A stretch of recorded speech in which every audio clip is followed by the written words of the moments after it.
one. And hello, everybody. Do you see my screen? Okay. Can you tell me well? Yes, we do. We do see your screen. Okay, great, great. Thanks very much for this invitation. It's a pleasure. Yeah, let's see how it goes. I want to talk about several topics. One is about this kind of controversial idea that we can detect the fake news before it was even written. I'd like to emphasize the importance of media literacy, and then talk a little bit about the COVID-19 and how we can flatten the curve of the infodemics that is accompanying the ongoing pandemic. So let's start with a little bit of a definition. What is fake news? So you probably, okay, this is something that you might consider a fake news, and kind of, I guess most of you are going to agree, oh, there's Bill Gates who is going to, put us this digital tracking system, and this is all that the virus is about, and stuff like that. There are all these conspiracy theories. But what about this one? Do you guys think this is fake news? Okay, unfortunately, I don't see the audience. But okay, so that's probably not a prototypical fake news. It depends on the definition. Some people would say it is, some people would say it's not. It's obviously not true, but doesn't really mean to deceive, and doesn't really have it's not bad in the sense that this one is, right? So there's a difference between those two things. And under most definitions of fake news, this second one would not be considered a fake news. It might be considered political satire, which is actually in many social media platforms. So there's this famous slide by Claire Vardo from First Draft, which I really like. And this is something that really kind of, if you're going to remember one thing from this presentation, it should be this. I don't like the term fake news because it misleads people to focus on the fact, or on whether something is true or something is false. But there's more to that, and I'm happy that at least in the European Union level, people talk about disinformation. So what is disinformation? This slide explains it very, very well. It's something that is both false and also intends to do harm. And people typically, even many fact-checking organizations, are focusing on whether something is true or not. And they are ignoring this part, the intention to do harm. And to me, this is more important. It's at least equally important. To me, personally, this is more important. This is why we actually started worrying about fake news, because the news basically got weaponized. And this is something, it's not my words, it's the words of many, many people. Here you see Sir Tim Berners-Lee, the person who created the web. He has been complaining that his invention is being weaponized. That's why we started worrying. And okay, a little bit of history.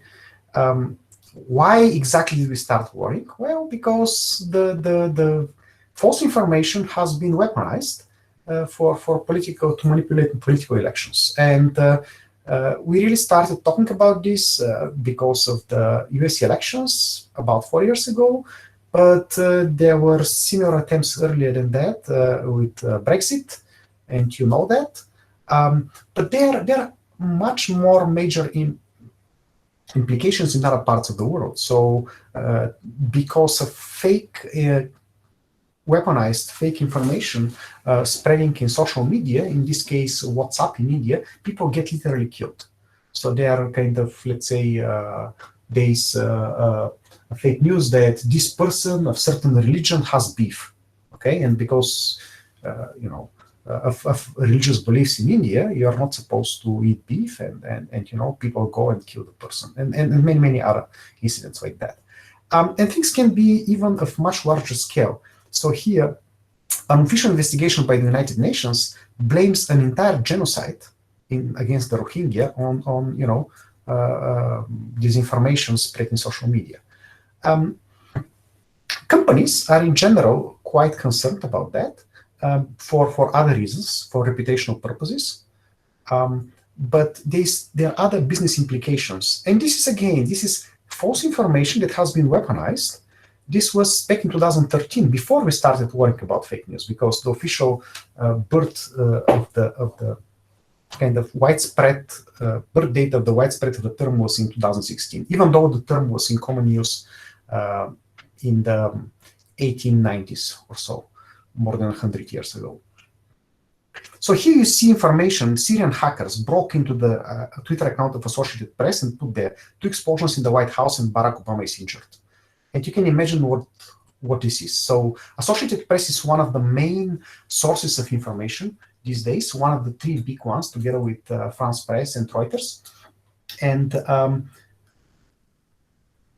I'm talking to many fact-checking organizations. I'm talking to journalists. And journalists in some media, some major media are telling me, well, when we start fact-checking something, when we try to verify whether a claim is true or not, if you find it in one of those 3, France Press, or Associated Press, or Reuters, we stop. We stop checking. We know that it has to be true. We know that those guys have done the right thing. And you can imagine when somebody goes there and puts some false information, everybody believes it, right? So you see that 136 billions got erased on the stock exchange, and there are several similar accidents. Then, of course, there is the health. And before, this is kind of something that people were quite concerned about a year ago because of the anti-vaccination movement. There are several countries that are no longer measles-free. UK is one of them. And kind of, old diseases are coming back. And of course, now we are in the time of the first global infodemic, which accompanies the pandemic. And it's actually something very interesting where you have a combination of political and of medical disinformation. And you see here, there's also panic, there's also racism, and so on and so forth. I'm going to come back to this around the end of the talk. And at some point, sometime around the beginning of the pandemic, the World Health Organization had on its website the top 5 priorities in fighting the pandemic, and it has listed fighting the infodemic as number 2 in its list of top 5 priorities. So they are taking it very, very seriously. Okay, how can we fight disinformation? And again, as I said, I prefer to take disinformation to fake news because it has a very clear definition. Something that is both false and means harm. Okay, how can we do it? Well, Elon Musk had this idea. You know what? It's very easy. We are going to create this website where people can come and just vote on every article, any journalist, any news medium, any editor, any publication, anything, right? And yeah, this is how we are going to know whether something is true or not. And he even said, okay, I'm going to call it Pravda. I don't know if you guys know what is Pravda, but Pravda was the name. It means truth. It also means the right cause in Russian. And it was the main propaganda newspaper of the Soviet Union. The problem with crowdsourcing the truth is there are actually 2 problems. The first problem is that people don't recognize it. So this is the Euro Commissioner Maria Gabriel, who was responsible at the European Union level with fighting disinformation. And yeah, she was talking about a study that most of the people don't really recognize the fake news. Okay. Another problem, and basically, just because most people believe in something doesn't mean it's really true. There was a study last year in Russia that found that most of the 57 or 75%, depending on how you interpret the responses to a multiple choice question, did not believe that Americans wanted in the moon. And if you put this in perspective, at the moment when it actually happened, there was absolutely no doubt. In this same Pravda, there were congratulations, and Armstrong was actually invited to Moscow. And not only that, he actually went there. Okay, so there's absolutely no doubt that it actually happened. And so on and so forth. But now, most of the Russians believe that Americans were never on the moon. Okay, and this is something that so another idea can be, you know what, we can actually use blockchain to and there are some good ideas here. So if you want to track how a message has been changing over time, that might be a good idea. If you want to rely on the blockchain mechanism to say, look, most of the nodes in this network believe in something, so it has to be true, well, this is obviously something that can be attacked. And blockchain has been attacked, and there was a successful attack against Ethereum Classic, and money have been stolen. So this is something that we need to pay attention to. Okay, let's look at the next possible solution. Okay, fact-checking. This is the thing that people typically think of, right? When they think of fake news and what I prefer to call disinformation. And there has been a lot of work on fact-checking claims, or fact-checking rumors, or fact-checking entire articles. And there have been many manual fact-checking efforts. But let's look how much has been manually fact-checked. Okay, so this is a database that somebody has put together.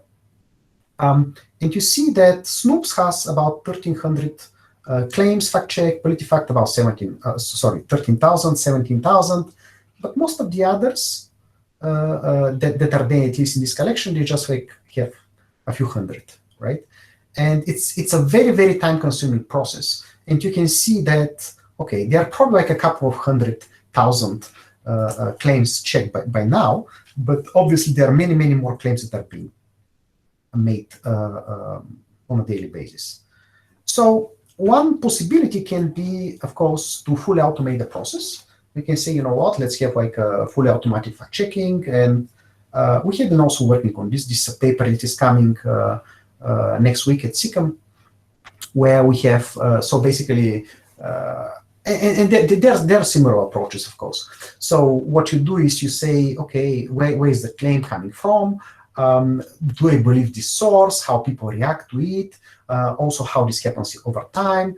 And so on and so forth, how people are connected, how media are connected, and you put all this into some very complex neural network. And you can do those things. The question is, can we fact check every single claim in the world? Okay? And think about it. Even if you want to do it automatically, the way that it's fact check is done, how is it done?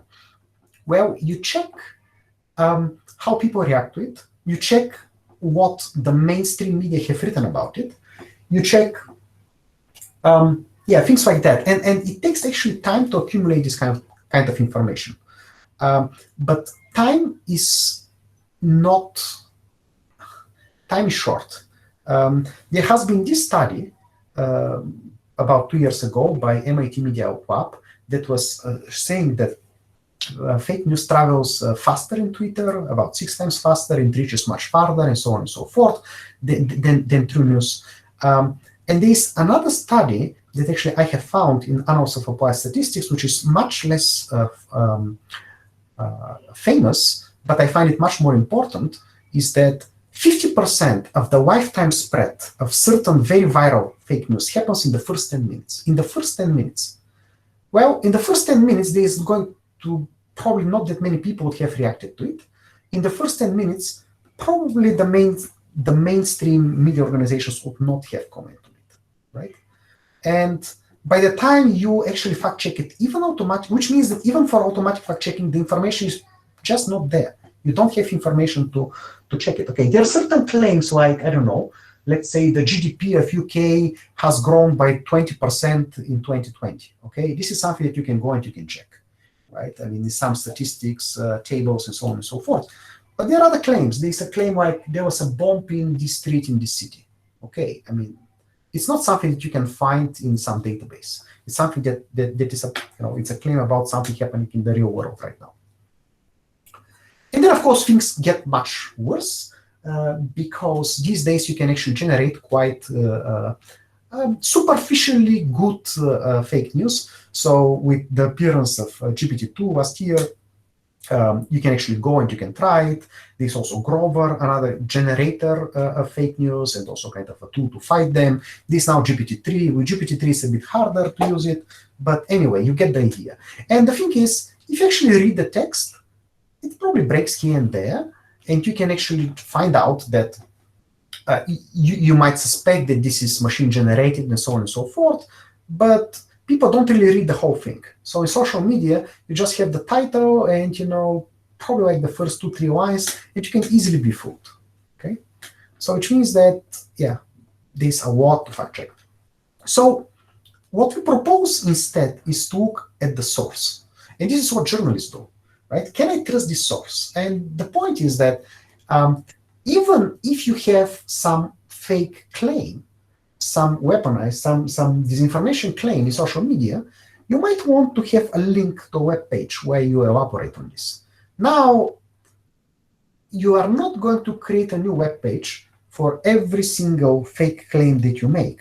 You are going to reuse them, and we can actually go and monitor what are the popular websites, and we can actually go and profile them, and we can be prepared. So next time you put a false information, where we can say, you know what, this information, we don't know whether it's true or false, but you only find it in 5 websites, and they're all kind of known. They have a history of being unreliable. And this is actually what journalists do as well. They are looking into the source. Can I trust this source or not?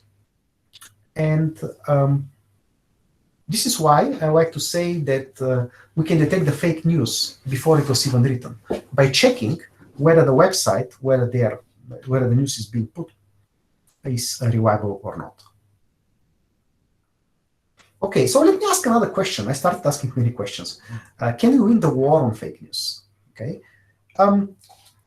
Last year, I was invited to a panel at the Interparliamentary Assembly. There were 800 members of parliaments from around the world, and for 3 hours they were asking us, together with some other people they invited, what kind of legislation can we possibly get that is going to solve the problem once and for all? And certainly there is place for some legislation. So certain kind of hate speech is illegal in many countries. And also there are certain regulations when it comes to election time for printed media. In some countries, this applies also to online media and so on and so forth. But if you really want to solve the problem, we need the collaboration of the media companies, of the social media companies, where the spread is happening. You need fact checkers, you need journalists, you need to kind of spread the word, to promote media literacy and so on and so forth, and obviously any tools that we researchers can make. Okay, so it's kind of a complex problem. But in terms of solution, let me tell you what is my favorite solution. It's again something that was everywhere in the news last year. It was that Finland actually is winning the war on fake news. Okay, it took them about 5 years. How did they do it? They do it through media literacy. They started, so after the events in Crimea, they got scared, and they started a massive campaign in media literacy, primarily in the schools, but actually targeting all parts of their population. And if something sounds very kind of emotional, maybe you should be suspicious, maybe you should think before you share. If there is this image that kind of looks strange, maybe you can do reverse image search and stuff like that, so that people can understand, right? Not to share everything, and so on and so forth. And yeah, so this is a map of media literacy across Europe, and obviously Finland is at the top. So if you have like a very, very good media literacy, you're kind of more immune to disinformation campaigns. Unfortunately, the country where I come from, this part of Europe is not so well. UK is kind of generally good. It's kind of near the top of the list. Earlier this year, right before the lockdown, probably like 2 weeks before that, I was in India. I was invited to give a talk there at a conference, and I visited the tomb of Gandhi, and I found this. Don't listen to rumor, but if you do, don't believe it. And actually, if we listen to this advice of Gandhi, many of the problems that we have are going to go away. Because if you don't act based on disinformation, if you don't spread it, if you don't believe it, then, it's not going to work. And the people that are engaging in this are going to lose interest in that as well. Okay, let me get a little bit now to the project and to some technical part. We have the Tambi Mega project, whose mission statement is to limit the impact of disinformation, propaganda, and media bias by making users aware of what they're reading. The idea is like to promote media literacy and critical thinking. We have a news aggregator, think of something like Google News, which shows you what you're reading. And we are building complex media profiles, which tell you what are the biases of those media and also whether you can trust them or not. We are doing fine-grained propaganda analysis, which is great for media literacy. And we are also doing tools to support journalists. Is this claim check-worthy, hasn't been previously fact-checked and stuff like that. We have APIs, we have browser plugins, we have Twitter bots, and so on and so forth. It's an interdisciplinary project where we have people from Arabic language technologies, from social computing, from collaborators from MIT, and so on and so forth. Quite a few students from Sofia University have been helping. Okay. Let me get a little bit more technical and talk about media bias and factuality of reporting. So one thing that we can worry about a specific medium, and again, look, here we are not checking one claim, we are not checking one article, we are profiling entire media. And this is something that is, as I said, I believe it's more important because the granularity is bigger. And in a way, it's also easier because you don't have to do it based on one single claim or one single article. You can actually look into much more information and also from more sources, even beyond the text. And I'm going to go into that in a minute. Okay. The other thing is bias. Okay. Look at this title. Antibody tests support what's been obvious. COVID-19 is much more lethal than the flu. Okay. That's kind of more on the concerned side of the debate. And here's another one. We could be vastly overestimating the death rate of COVID-19. Here's why. Okay. And actually, both of those come from very reputable sources. And actually, both of them can be true at the same time. It's not about true or false.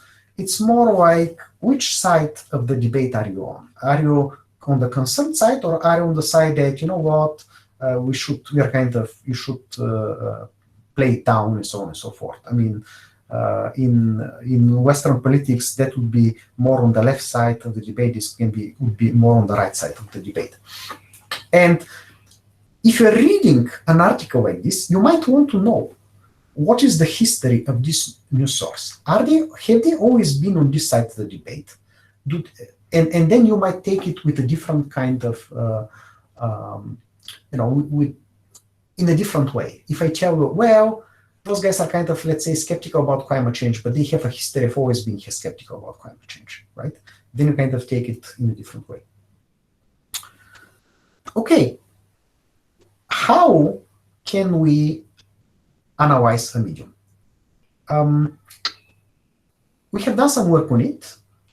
You can check a paper that we had at ACL about this, and I'm going to give you some high-level idea. We're asking three questions. One is what the medium has written, okay? Obviously, number one is what they write in their articles, but also how they self-represent in their social media profiles, like in Twitter. Also, we're looking into if they have other channels. For example, if this news medium, I don't know, let's say BBC or Al Jazeera or CNN, if they have also YouTube channel, you would go and you would also look into those videos. You would look into not only what they say, but how they say it. Is there a lot of emotions, for example, in the sound? It is something that you can detect with speech analysis. The other thing that is very important is who reads it. Who is the audience? Who are the followers of this medium in social media? What are their bios? How they self-represent? Some kind of analysis of these demographics that Facebook already does and that you can actually access using its free advertisement API. And if you know what to look for, it's not super straightforward, but actually you can get it. Also looking into what people write about it, okay? Things like, what is there about this target news outlet in Wikipedia? And I'll give you, and obviously you have some transformer model and some ensemble and stuff like that, where you put all this information together, information from your Twitter profiles, from Facebook, from Wikipedia, from YouTube, and so on and so forth. Let me just give you some high-level idea about how those things are done. So looking into the text, okay, things that you can look at, okay, is there connection between the title and the body, how long it is. So for example, if it's very short, because see, it's not so easy to write something fake, okay? You have to be creative, you're going to be repetitive, and so on and so forth, and you can actually detect this linguistically. If it's very subjective, if it's very emotional, if there are moral categories like religion, war, and so on being discussed, is this kind of more controversial topic, those are things that you can do. In Wikipedia, first of all, is there a Wikipedia page, and then what does the Wikipedia page say? So, for example, here it says, okay, National Review is an American semi-monthly conservative editorial magazine, okay? Here it also says conservatism. So conservative means right-leaning. So remember that here we are looking into predicting not only factuality of reporting, but also bias. There's also connection between those two. I'm going to talk about that. Basically, the more biased you are, the less factual you are. And then how they self-represent, how this news outlet, this is a news outlet called the Angry Patriot, how they self-represent in social media. So for example, here you see Crusader, Republican, Take Back Our Country, MAGA, America First. This tells you that this is a right-leaning website. It doesn't tell you much about its factuality, but kind of it tells you something about its leaning, that this is a right-leaning medium. And basically, we analyze this automatically, of course. Other things that you can do, you can look into the URL. So, for example, abcnews.com.co, there's something fishy about this ending. And other things, if you have names that you can chop, like Alternative Media Syndicate, 100% fed up, Angry Patriot Movement. Serious media don't really name themselves with words that you can chop in this way. You can look into traffic information, and yeah, this is the YouTube channel. So we have like a separate paper in Interspeech about this, only looking into the YouTube channels to profile media. You can profile them by bias, left or right, or in terms of the factuality of reporting. But you are also putting this into the overall model. Now going to Facebook. Facebook is actually tracking us on many different websites, and it's profiling us in many different websites. And I can go and, as an advertiser, I can go and I can say, I want to put an advertisement, and I want to show this advertisement to Fox News users that have liberal views. And if you do that, Facebook is going to tell you an estimation of how many people, what is the target audience, how many people could possibly see this, your advertisement, okay? And then it's going to tell me there are 440,000 people that watch Fox News and are liberal, okay? And basically, if I query in this way, I can get this distribution, which means that according to Facebook, this is the distribution of people that watch it. Kind of, you see mostly conservative people. And we also put this information into our model. Another thing that we do is we are trying to detect the bias of media with respect to specific topics. So I might want to, and here, for example, we have BBC, and we have done analysis, and the analysis is based on the reaction of users on Twitter. So basically what you do, I mean, this explained here in this paper, just about this part, and here we just use this information to improve the prediction. But the idea is this: if we have a controversial topic, we can go and you can find many tweets about this topic. Then we can find, we can cluster those tweets and find out which side of the debate they are. Then we can find the most influential users on this side and on that side. And then we can find those very partisan users, and we can observe them and we can check which media are they referring to which media they put links in the context of this polarizing debate, okay? And so here, it turns out that when it comes to COVID-19, it's mostly left-leaning users would put a link to BBC, okay, in the context of this debate. And you see, for example, about the US midterm elections, okay, BBC didn't care. It didn't have a bias, right? In others, they're kind of a little bit more on the left. I mean, that's kind of indirect way to estimate it, of course. And this is yet another element. But I like it because it offers me explainability. Left and right are not universal notions. They are different in different countries. For example, I don't know, gun control is probably not a big issue in UK. Okay, it's not a big issue in Bulgaria. But then it is part of the left and right debate in the US, right? So what I'm trying to say is that what is left, what is right differs from country to country. But then in some countries, it doesn't even make sense to talk about left and right because there's no such political system. In other countries, left and right are mixed. So for example, in Eastern Europe, in Bulgaria, where I come from, left is, what is left there is actually something that is socially conservative. All the reforms, all the progressive, what is kind of anything related to human rights or to economic reforms and all this comes from the right. So the left is kind of socially conservative because those are the former communists. On the other hand, they're still left when it comes to economics. So it's kind of a mixture of left and right. That's why I kind of like looking into specific topics. Okay, so what we did is we went to this, trust has to come from somewhere. We are not qualified to go and to make these annotations ourselves, those judgments, whether you can trust specific website or not. So we went to this website, Media Bias Fact Check, and they are profiling media. So for example, here you see for New York Times, they're center left and they have high factuality. And we would collect those labels about bias and about factuality. Here you can see that, okay, this is looking into what was written. And obviously the articles and kind of what was written is the most important thing. This is just like the articles. Who read it is less efficient, looking into the users from YouTube, information, Facebook, Twitter, and so on. And what Wikipedia says about it is also kind of not so interesting. But then if you look at the majority class baseline, this is macro average F1 score, it's only 19. So each of those methods actually outperforms. And when you put them all together in some kind of ensemble, you can improve further. This is for left, center, right bias, or if you want political ideology detection. For factuality of reporting, it's a similar picture, except that the numbers are lower because it's a harder task. The baseline is similar, about 23.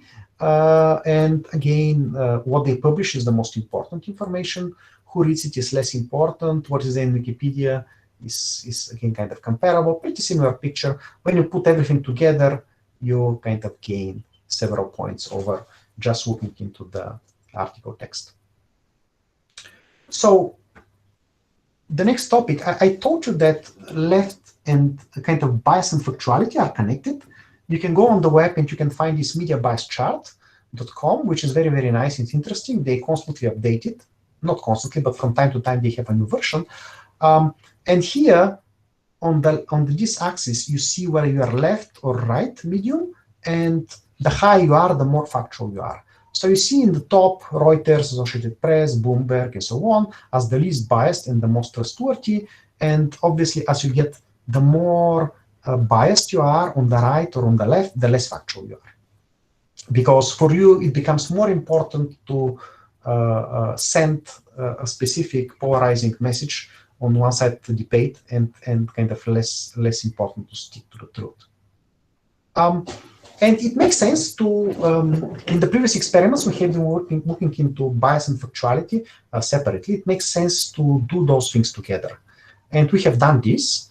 We had like, and another thing that you can do is, instead of doing a classification, you can do an ordinal regression, because as we have seen, if you remember here, see, we have a 7-point scale for the bias and a 5-point scale, actually 6, they keep increasing it, a 6-point scale for bias, sorry, for factuality of reporting. So we had multitask ordinal regression where we had like jointly predicting factuality and bias, and we also kind of bias on different point scale, and also centrality and hyperpartisanship. And we had ordinal marginal regression, and yeah, and obviously this helped. So this is mean absolute error, which is a good evaluation measure for ordinal regression. You see that as we add additional tasks in the multitask learning, you get less error. So you might still say, well, I want to know the bias of an individual article, not of an entire medium.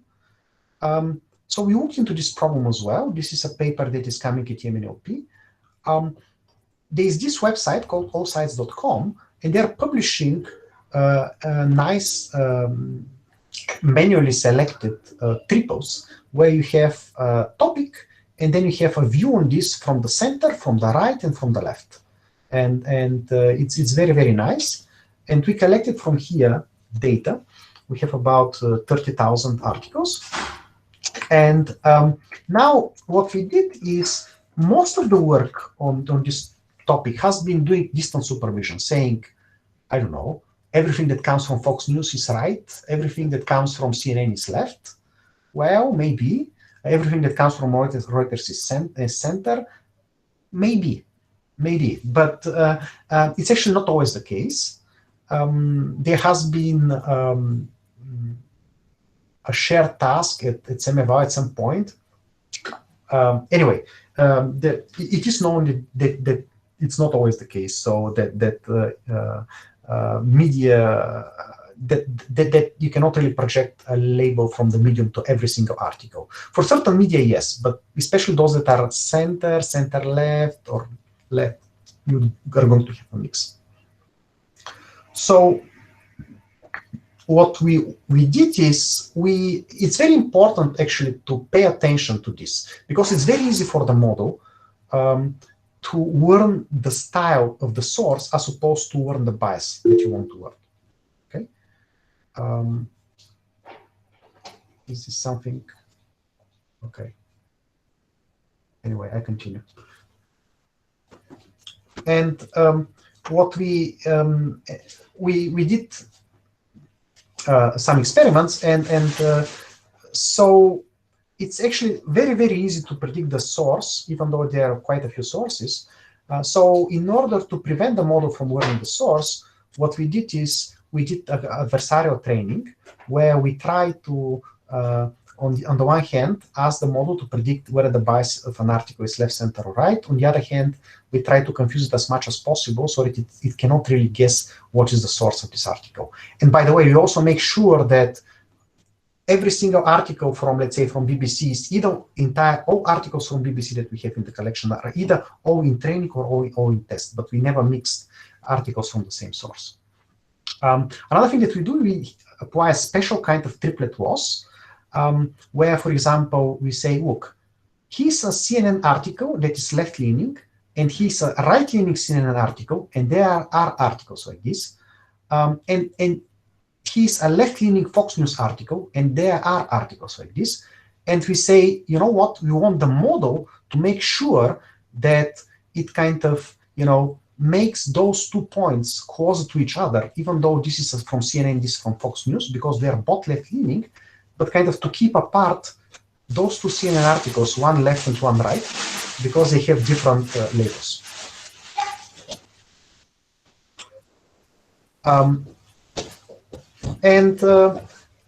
Okay, if you put prior information about the media, information from Wikipedia, from Twitter, and so on, you get certain additional boost in performance. By the way, here are the results. If you just look into the text of the articles, with BERT, in this kind of challenging setup, this is what you get with adversarial training, and this is what you get also when you put triplet loss in addition to adversarial training.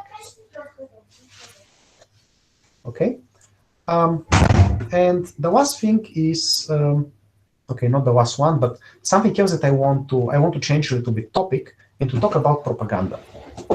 So if you remember, the definition of disinformation had 2 components. So one is that it's something that is false and that it means harm.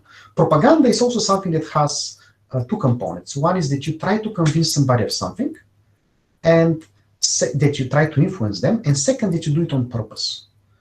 And if you pay attention, you're going to notice that propaganda, the definition of propaganda, doesn't say whether it's positive or negative. It also doesn't say whether it's true or whether it's false. Okay, it's completely orthogonal. However, if you want to do disinformation, you have to use certain propaganda techniques, and there's no option not to use them. And I'm going to give you some examples. Again, you can learn more. We have a survey on computational propaganda detection each QCRI this year. But so those techniques are some kind of appeal to emotions, like name calling, or some kind of logical fallacies, things like, oh, we are on the winning side of history, kind of, most people are going to vote for this, therefore that's the right choice, and stuff like that. So we're looking into 18 propaganda techniques from the literature, and we are trying to spot them in text. And we created a data set for this with 350,000 words, which is quite sizable, if you think about it, because other data sets for name entity recognition, for example, we have 200,000 words, and here we have 350,000. But of course, they have like 4 or 5 named entities. We have 18 techniques, so it's much harder task. And there are also overlaps and so on and so forth. We have different models based on BERT. Basically, what we do is we try to predict jointly whether a sentence is going to contain any use of propaganda technique, and also what is the span and the label of this technique. And we have some certain kind of gated network where if the model detects that this sentence doesn't really contain a propaganda technique, then it's going to kind of, through the gate, is going to be a message that kind of suppresses the prediction of propaganda technique spans in this sentence, and the other way around. I don't know if I'll have time to show you, but we have like a very, very nice demo about this, where here are the techniques, where we kind of highlight them in the text. For example, here you see, we will pursue any aggressor. Those are automatic prediction. That's appeal to fear. We will continue until the full destruction of any aggressor. Those overlap, so that's why they are shown like this. So this is here appeal to fear, and here we have worded language, and so on and so forth. Here we have Congress will do our job to uphold the Constitution, defend our national security, and protect the American people. So this here is number 7. That's flag waving. It's appeal to patriotism, right? And that's kind of another propaganda technique. And this is automatic, and you can actually go and you can try it. This was the PERTA system. It was almost got the best demo award at ACL this year. It got like a honorable mention. And we had shared tasks on this. We had a shared task, we had a hackathon, we had 2 shared tasks on this. We actually have a follow-up shared task on propaganda detection in memes, where it's about multimodality. It's about detecting the specific techniques used in text, but also in images. And yeah. Okay. In the interest of time, okay, I'll kind of speed up a little bit. We are doing tools to assist fact checkers. So what fact checkers do is we can do 2 things about fact checkers. One is we can actually make them more productive, or we can automate entirely the process. We are running this Clef shared task. QAP actually checked that, and we had a roundtable there a couple of weeks ago, and there was an interesting roundtable where, and they took a slide from Full Fact, which is the leading fact-checking organization in the UK, what fact checkers actually want. Well, they want tools to help them with check worthiness. Should I spend time on checking this? Is this an interesting claim? On verified claim retrieval, was this fact checked before or not? And also probably some evidence, right, that is going to make their job easier. Okay. And we had a shared task. We had kind of a pipeline of tasks that more or less follow this. We have been running this for several years. I'm going to skip this. Here in QCRI, we have been developing tools for check worthiness. You input an article and it's going to tell you what are the most interesting claims there. It works in English and in Arabic. More recently this year, we had a paper at ACL. We have been working into this, was this claim previously fact-checked? And if you think this is a problem that we started working because journalists told us it's very, very important and fact-checkers told us it's very, very important, okay? But in addition to helping fact-checkers, it can help journalists. So for example, imagine a debate and as the debater says something, imagine that it tells beep to the moderator, this was previously fact-checked and here's a claim to, I don't know, to certain fact-checking organization. You can see it was previously fact-checked and you can actually put the person in the spot and say, well, you know what, that's not true, okay? And you can do this during real-time interviews. And this is something that, again, we're talking to journalists, they say this, if you make it work right, can revolutionize journalism. And we have been looking into this problem in debates. We have been looking into this also in tweets. And we have data sets and some initial models for that. And you can check this paper if you want. We have also some preliminary fact-checking bot on Twitter that does this. And now, quickly, I'm going to talk to you about fighting the infodemic. What we did is if you look into this from MIT Technology Review talking about the infodemic, look, even here in the subtitle, they talk about fueling panic, racism, and you start thinking, well, you know what? It's not just about whether it's true or false. And again, I had another slide that I have removed, but it's from another fact-checking organization. They are organizing things, disinformation about COVID-19, not only with respect to whether it's true or false, but also in other aspects that are similar to ours. Okay, so what you wanted is you wanted to have a comprehensive schema that takes the perspectives of journalists, fact-checkers, social media platforms, policymakers, and society. And okay, so there are jokes, there are rumors, okay, but then there are conspiracy theories, and you might want to treat them a little bit differently. There is promotion of fake cures, okay, and then there's promotion of racism, xenophobia, prejudices, things like don't eat Chinese food, don't eat Italian food. This was in the early days, right? And that's not about true or false, no? It's about something else. They're spreading panic. Oh, it's the zombie apocalypse. Americans are buying guns and stuff like that. There's blaming the authorities for their action or inaction, okay? But there are also positive things. There are things like, okay, here's a good advice, what states that want to reopen need to do. There's discussion of action taken. Oh, this is what Germany does. They're doing extensive testing, stuff like that you might want to detect. Call for action, or close the barber shops, close the salons. Discussion of possible cure. That's another thing that you might want to detect. Asking a question that might come over and over again. For example, is the virus going to totally disappear in the summer? I don't know, maybe some Ministry of Public Health might want to respond to that. And we organized these around 7 questions. The first one is, okay, the number 0 is, it has to be a very popular claim already. And then we are asking people to annotate, is this verifiable factual claim? Is it likely to be false? Would it be of interest to the general public? Is it harmful? Is it worth fact-checking? Based on all this information, you are kind of making this decision. And then if it's harmful, why? And then if it should get the attention of the policymakers, why? Okay. And we have a very nice annotation interface. It works in English and Arabic. We have collected some data. You can check papers. They are at this point just on archive. We have a hackathon. Actually, tomorrow we are going to announce the winners together with QCRI based on this data. And so actually on each of those tasks, we managed to improve with different models over the majority class baseline quite a lot, both in the binary and in the multi-class case. And multi-class sometimes is like 8 or 10 labels.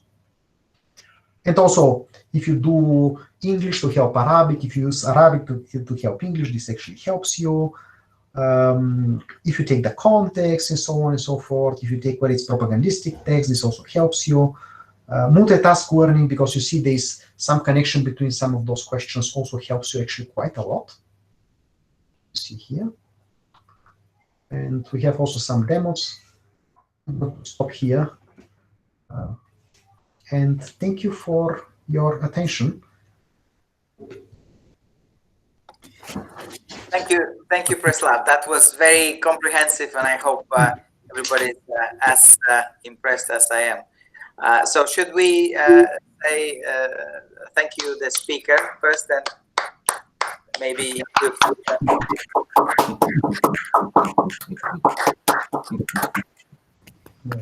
and that was really exciting. So any questions, you can just ask them straight away. Yeah. Okay. Can I ask a question? Sure. Okay. Well, just for information. Okay. Are there any data set for COVID-19 at the moment? There are plenty of data sets about COVID-19. There are really a lot, really many. Most of them are okay. So there are different kinds of data sets about COVID-19. Okay, so there are data sets. For example, there's a data set that was put together by our AI and the White House and so on and so forth. Those are research articles from Medline and so on, kind of research publications about COVID-19, and they had like an information retrieval task. Based on this task, there's also a track. Based on this data, there's also a track task. Then we have actually another Kaggle task that we're running related to COVID-19. It's about the BCG vaccine. By the way, there was 2 days ago, there was another publication in BBC that there are like new trials starting in the UK about the BCG vaccine. So, it's something that's very interesting. There are observations. So if you look, for example, Spain versus Portugal, right? Portugal is much better than Spain. Why? Because they have the BCG vaccine. If you look Bulgaria versus Romania, Bulgaria is much better. Why? Because we have the BCG vaccine, right? And actually, even in between Eastern and Western Germany and so on and so forth. And of course, those are kind of mostly observations, and they are now kind of studies. So we have the data we have from the World BCG Atlas, and we have a Kaggle competition on that. Okay, it's kind of shameless self-promotion, right? And of course, we have this data set that I have just talked about with this holistic annotation, and we have a shared task on it at QCRI.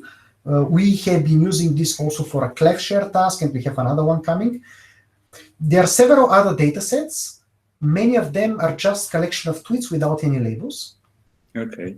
There are others that are typically using distance supervision. Those are coming, here are articles, and they come from those newspapers, right? And those newspapers are known to be bad. Therefore, everything there is false or something like that.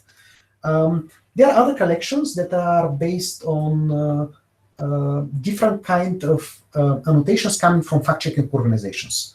So, for example, you go on the website, I don't know, of Snoops, for example, and you get claims about COVID-19, and you see which tweet they came from or which article they come from, and whether they are true or not. And you say, okay, now I know whether this claim is true or not, and here's this article that claims it, therefore I can get the GOAT label from there. And there are several efforts like that. Yeah. Can I just mention in the context of the BCG vaccine that Brazil also has a mandatory policy of vaccinating against tuberculosis, but is not doing very well with COVID. So there are many things, right? I mean, so yes, the BCG vaccines are different. Okay, they are not all the same. The best ones are the Bulgarian and the Russian one, and the Soviet one. Those are the best. Also, the Japanese one. Those are kind of, the 3 best ones. And then there kind of is a continuum. And of course, they are not the same over the years. It also depends how early you do it. Do you revaccinate after some time? There are many aspects, right? And kind of in the hackathon, we're looking into this as well, right? But yeah, I mean, it's not as easy, right? it would be really interesting to see the results of the hackathon. That's for sure. Yes. Any other questions? Yeah, I've got one. In your analysis of these data sets with respect to fake news and so on, are you finding there is a general trend towards fake news coming from right-wing sources or left-wing sources, or is it largely equal? That's a very good question. If you look into, I have even like a picture that I can show you, but in the interest of time, I will not. But okay, if you look into the vast majority, okay, if you look into the typical fact-checking organization, right, that is checking political claims, you're going to see that most of the false claims are coming from the right. Now, the question is, why is it? Is it because most of the false claims are coming from the, okay, let's say kind of, that most of this information is coming from the right? Or is it because the fact checkers have a left liberal bias? Okay, because kind of this is kind of what right people say, no? Who checks the fact checkers? Exactly, right. And it's a very, very valid question. So I believe that there's a bit of both. Okay, and the way that we have seen it. So, for example, we have been trying to, if you remember the slide where we have been trying to predict whether a medium is left or right on specific topics, right? We have been also trying to apply this to predict whether a medium is left or right, based on the bias that is there on certain websites that are labeling media as left or right. It feels like things are a little bit shifted. So what I'm trying to say is that, okay, suppose that fact checkers have a little bit left bias, okay? Then things that are a little bit left to them look more centric, okay? They feel that this is the mainstream, okay? So I'm not talking about factuality, I'm talking about how they perceive bias, whether certain medium is left or right. What I'm trying to say is that if you look into automatic prediction whether this medium is left or right, okay, and if you look into the gold labels, you see that there's a little bit of shift, okay? Yeah. Great. But kind of to answer your question, I have been also talking to journalists, and they are telling me that, well, it can be the case that today most of the attacks on democracy are coming from the right, because there's not that much extreme left. The left idea is kind of in a weak position these days, because it was where the communists were, and kind of there's not much money. It's kind of also not seen in a very positive way in big parts of Europe, right, and so on and so forth. So, especially the extreme left ideas, right? They're kind of not seen, they're kind of bankrupted, right, in many parts of the world. So that's why kind of the extreme is now coming from the right. And it was different, some years ago. Right.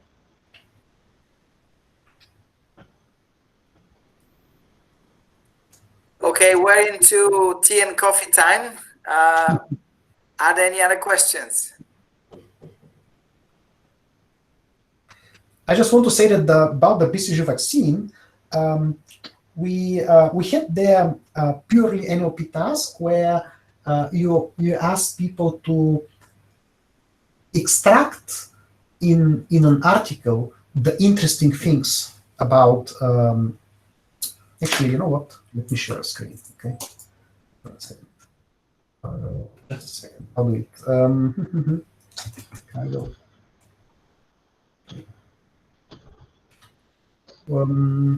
Contact. Okay. Here you go. You guys see my screen, no? Not just yet. Not yet. Yes. Now, Yes, okay. we see it. Yeah, this is the thing. We are doing this together with Elsevier and and others. And we had two tasks, and the first was kind of more NLP-ish task where you have to find and extract certain things that can possibly be added to the BCG Atlas. And by the way, based on the hackathon predictions, some of those entries have been added to the BCG Atlas. So kind of we had some real impact. But the second task that we have extended now until December 31st. So if you are looking for course projects or something for your students, there's also prizes. I mean, $3,000, $2,000, and so on. And this is this more open-ended, where you just get the data and you need to see whether you can make sense out of it, and whether it's textual data, but it's also tables that we have, and we try to find out what are the key factors, whether there are interesting correlations and stuff like that. And actually, there are some very interesting notebooks that you can go and check if you're curious.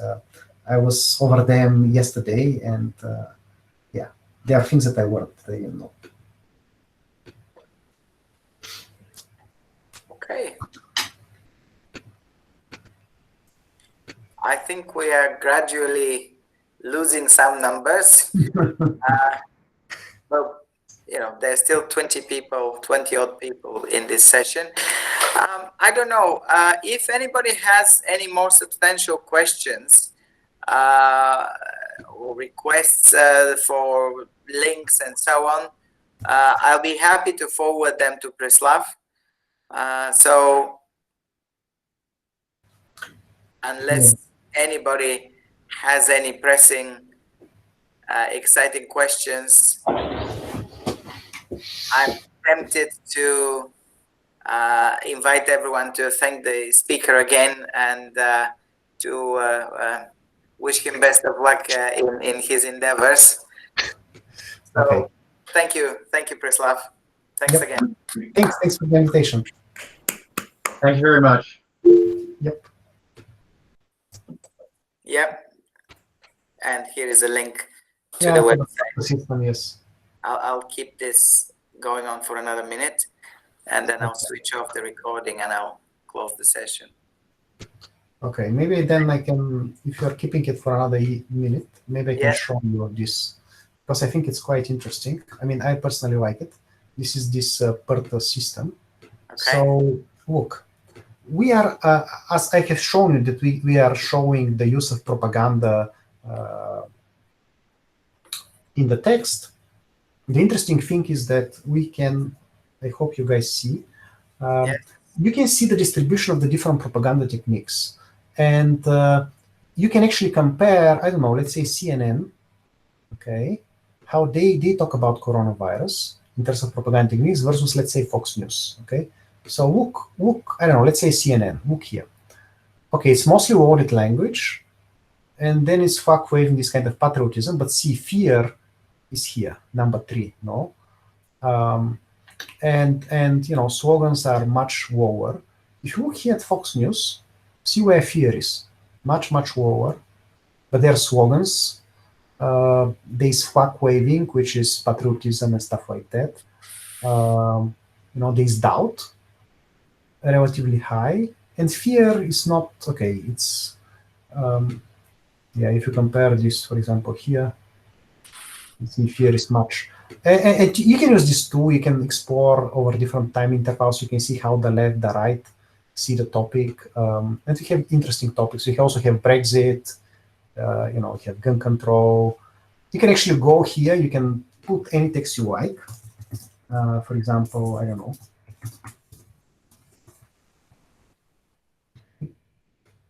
And it tells me this is an exaggeration. Okay, I can put here a link to an article, and I can extract the text and analyze it and so on and so forth. So it's quite nice demo. And basically the things that we do, have them exposed as APIs that I guess, the propaganda detection, the bias detection, the checkworthiness, the fact-checking, the different kinds of COVID-19 analysis, all these things we have exposed as APIs. Okay, I